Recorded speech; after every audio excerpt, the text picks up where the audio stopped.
Hello दोस्तों, मैं S N Rawal एक बार फिर आपका मेरे यूट्यूब चैनल पे स्वागत करता हूँ, हार्दिक अभिनंदन करता हूँ दोस्तों। जैसा कि दोस्तों आपको सूचित है कि चाणक्य एजुकेशन एकेडमी द्वारा हर साल टेस्ट सीरीज का आयोजन किया जाता है। इस साल भी सीईटी और बीएसटीसी की टेस्ट सीरीज का आयोजन किया जा रहा है। तो आप यदि टेस्ट सीरीज ज्वाइन करना चाहते हैं तो टेस्ट सीरीज ज्वाइन कर सकते हैं, और ऑफलाइन यदि बैच आप ज्वाइन करना चाहते हैं तो बिल्कुल आपका स्वागत है, हार्दिक अभिनंदन है दोस्तों। तो दोस्तों आज हम टेस्ट सीरीज जो चल रही है उसका तीसरा पेपर सोल्व करने जा रहे हैं, जो कि एमसीक्यू और पीवाईक्यू के रूप में हम इसको पढ़ने वाले हैं। तो यदि आपको क्लास अच्छी लगती है दोस्तों तो बिल्कुल आप लाइक कीजिए, कमेंट कीजिए और ज़्यादा से ज़्यादा शेयर कीजिए दोस्तों। आइए दोस्तों आज की क्लास शुरू करते हैं। पहले क्वेश्चन पे आते हैं। देखिए पहले क्वेश्चन पे चलते हैं। क्वेश्चन नंबर 18 पे देखते हैं। हिंदी मानक वर्णमाला में देखिए आप, हिंदी मानक वर्णमाला में वर्णों की संख्या बताइए। यानी कि हिंदी में जो वर्णमाला होती है उसमें वर्णों की संख्या आपको बतानी है। तो दोस्तों बात हम करें, वैसे तो क्या है कि ये जो क्वेश्चन है ये थोड़ी इसकी लैंग्वेज क्या है, थोड़ी सी सही नहीं है। हिंदी मानक वर्णमाला में वर्णों की संख्या, अब यहाँ पर या तो क्या होना चाहिए था, कुल वर्णों की संख्या पूछनी चाहिए थी। क्या पूछनी चाहिए थी? कुल वर्णों की संख्या, और अपना आंसर हो जाता कितनी? 53। ठीक है, ये जो क्वेश्चन है देखिए बात करते हैं। ये जो क्वेश्चन है ये 3 तरीके से पूछा जाता है। कभी कभी तो आता है कि मूल वर्ण कितने होते हैं हिंदी वर्णमाला में, मूल वर्ण कितने होते हैं, तो आंसर होता है 44। यदि आपसे पूछा जाए कि कुल वर्ण कितने होते हैं तो आपको आंसर बताना है 52। और यदि आपसे हिंदी वर्णमाला में मानक वर्ण पूछे जाएं तो फिर आपका जवाब होगा 57। इस तरह से ये क्वेश्चन 3 तरीके से पूछा जाता है। मूल वर्ण अगर पूछे जाएंगे तो कितने होंगे? 44। कुल वर्ण यदि आपको बताने हैं, सॉरी कुल वर्ण अपन बात करें, कुल वर्ण 52 बताने हैं, आपको 53 बताने हैं। देखिए कुल वर्ण आपको बताने हैं 53। ठीक है दोस्तों, अब 44, 53 और 57 ये कैसे होते हैं ये भी मैं आपके सामने लिख दूं। देखिए आप थोड़ा सा देखिए, इस पर थोड़ी सी चर्चा कर लेते हैं। देखिए बात करते हैं, हाँ देखिए बात करते हैं थोड़ी सी इस क्वेश्चन पे चर्चा कर लेते हैं। दोस्तों बात करते हैं कि साहब हमें अच्छी तरह से पता है कि स्पर्शी व्यंजन कितने होते हैं। स्पर्शी व्यंजन होते हैं 25। कितने होते हैं? 25। इसके बाद अपन बात करते हैं अंतस्थ व्यंजन। कौन से व्यंजन?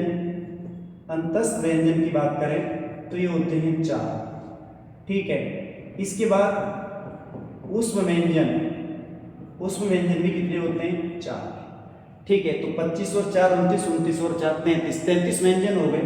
और स्वर कितने होते हैं? 11। इस तरह से ये हो गए टोटल कितने? 44। ठीक है, कितने हो गए दोस्तों? 44। 4 5 9 9 4 13 1 14, 4 हासिल हो गए, 2 3 4, हाँ 44। ये आपके मूल वर्ण हो गए हिंदी वर्णमाला के। क्या हो गए? मूल वर्ण हो गए, जिनमें 11 स्वर हैं और 33 व्यंजन हो गए, जिसमें 25 स्पर्श व्यंजन, 4 अंतस्थ व्यंजन और 4 ऊष्म व्यंजन। इसके बाद बात अपन करते हैं, मैंने आपको बताया कि कुल वर्ण कितने होते हैं? 53 होते हैं। कैसे होते हैं? देखो 44 मूल वर्ण हो गए। यहां पर अपन बात करें तो 4 जोड़ दीजिए आप, क्या? संयुक्त वर्ण। क्या जोड़िए? संयुक्त वर्ण जोड़ दीजिए, तो 44 4 48 हो गए। 2 जोड़िए आप उत्सित व्यंजन। क्या जोड़ोगे? उत्सित व्यंजन। ठीक है दोस्तों, तो 44 4 48 2 50 हो गए। 2 जोड़िए आप अयोगवाह ध्वनियां। क्या जोड़ोगे? अयोगवाह ध्वनियां। ठीक है, कितनी हो गई? 52। और एक हम बात करें तो एक विशिष्ट व्यंजन के रूप में, विशिष्ट व्यंजन के रूप में आप राजस्थानी का जो ल है, ल जिसको हम ऐसे लिखते हैं, ऐसे, इसको भी शामिल कर लिया है वर्तमान में। इस वजह से हिंदी वर्णमाला में कुल वर्णों की संख्या कितनी हो गई? 53। फिर मैंने आपसे कहा कि मानक वर्ण कितने बताने? 57। तो 57 कैसे बताने दोस्तों? देखिए 4 इसमें शामिल होती है आगत ध्वनियां। कौन सी ध्वनियां? आगत ध्वनियां। आगत ध्वनियों का मतलब है जो विदेशी भाषाओं से आई है। किससे आई है? विदेशी भाषाओं से आई है।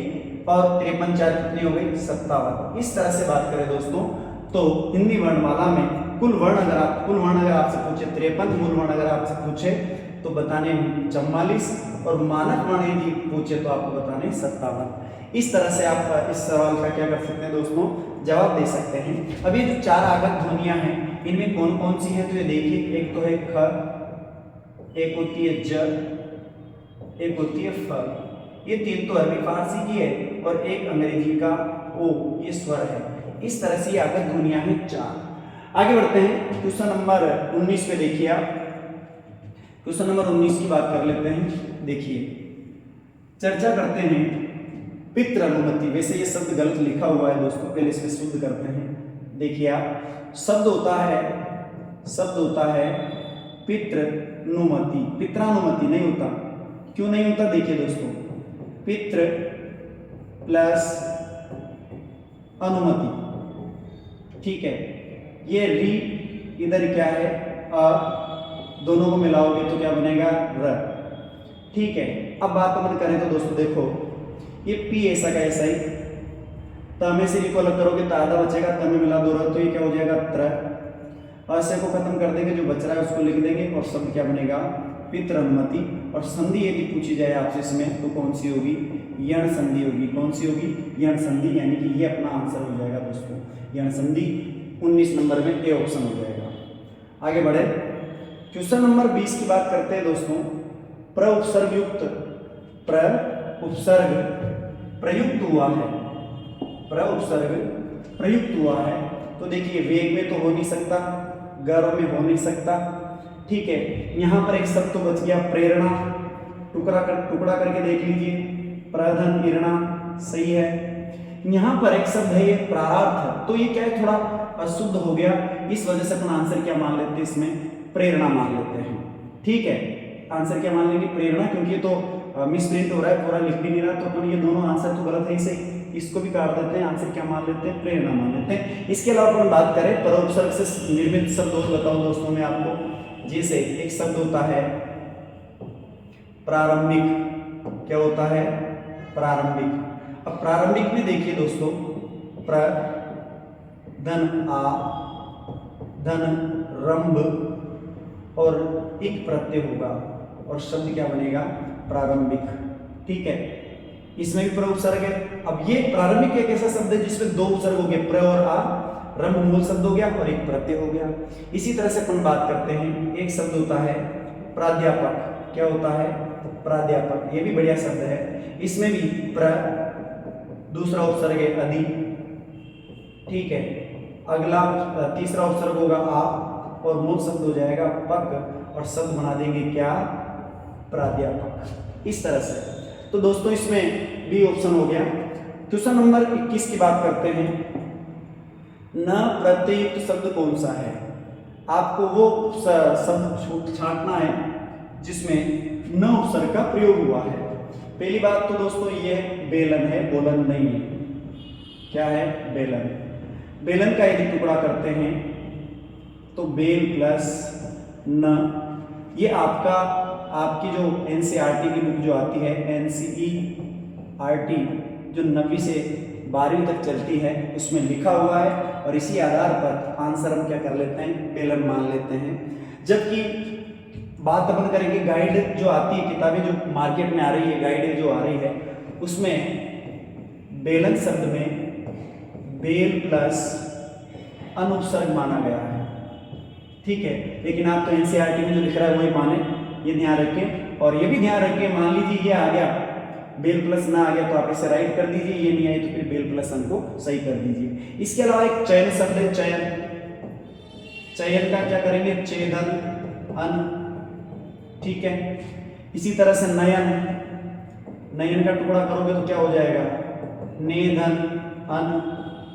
सयन का हो जाएगा, सयन का करेंगे से प्लस अन। इन सभी में अन प्रत्यय है, जबकि बेलन में एनसीईआरटी के अनुसार कौन सा है? ना है, तो आंसर क्या मान लेंगे? ए। क्वेश्चन नंबर 22 पे देखिए। 22 9 2 11 होने का अर्थ है, सबको पता है 9 2 11 होना मुहावरा है, भाग जाना। अगला क्वेश्चन देखिए, क्वेश्चन नंबर 23। चाणक्य ने मुझे मान बनाया रेखांकित शब्द में कौन सा कारक है? कारक नहीं है, यहाँ होना चाहिए, थोड़ा मिसप्रिंट हो गया, यहाँ होगी संज्ञा। यहाँ आपसे क्या पूछ रहा है? ये संज्ञा पूछ रहा है। क्या पूछ रहा है दोस्तों? संज्ञा। तो दोस्तों देखो, पहले तो हम देख लेते हैं कि चाणक्य शब्द बना कैसे।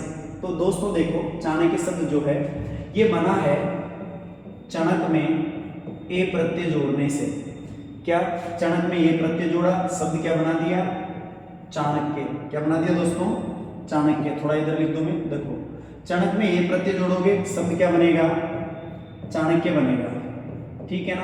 अब बात अपन करते हैं, देखो दोस्तों, चाणक्य में वैसे संज्ञा हो जाएगी कौन सी? व्यक्तिवाचक। कौन सी होगी? व्यक्तिवाचक, क्योंकि चाणक्य एक नाम है।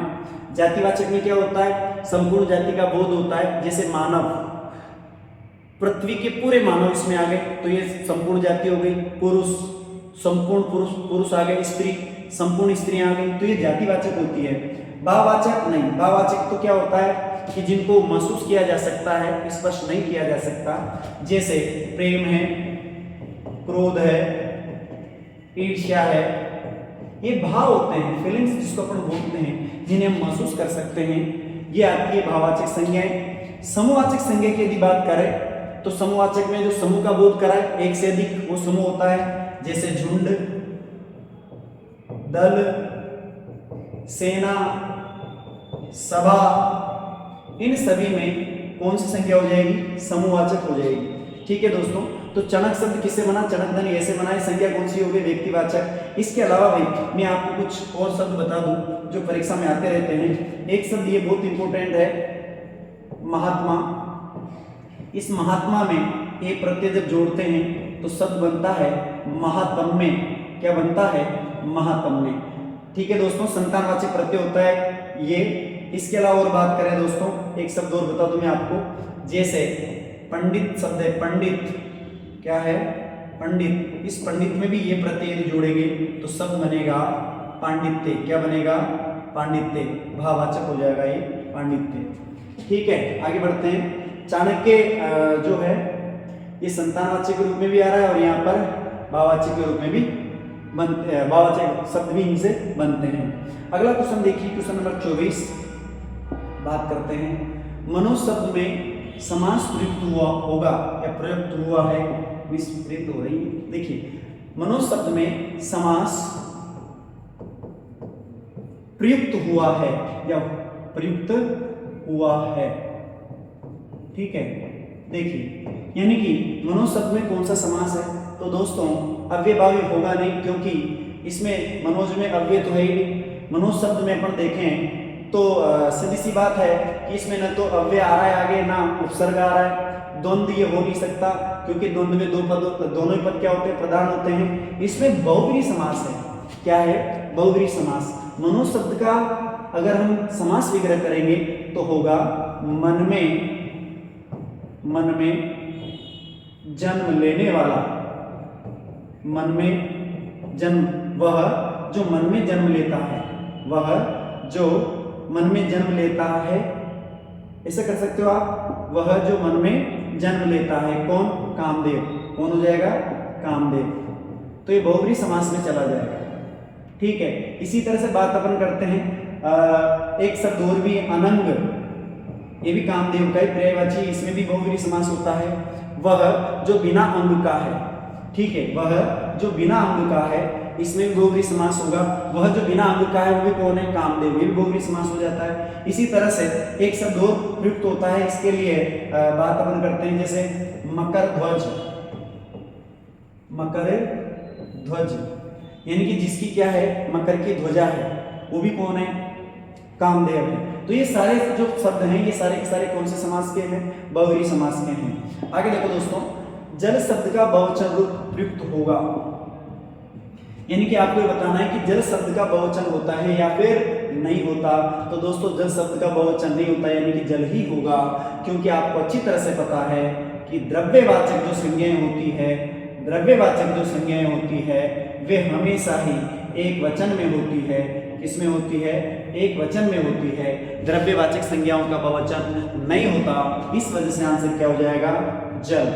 आगे देखिए, क्वेश्चन नंबर 26 को देखिए।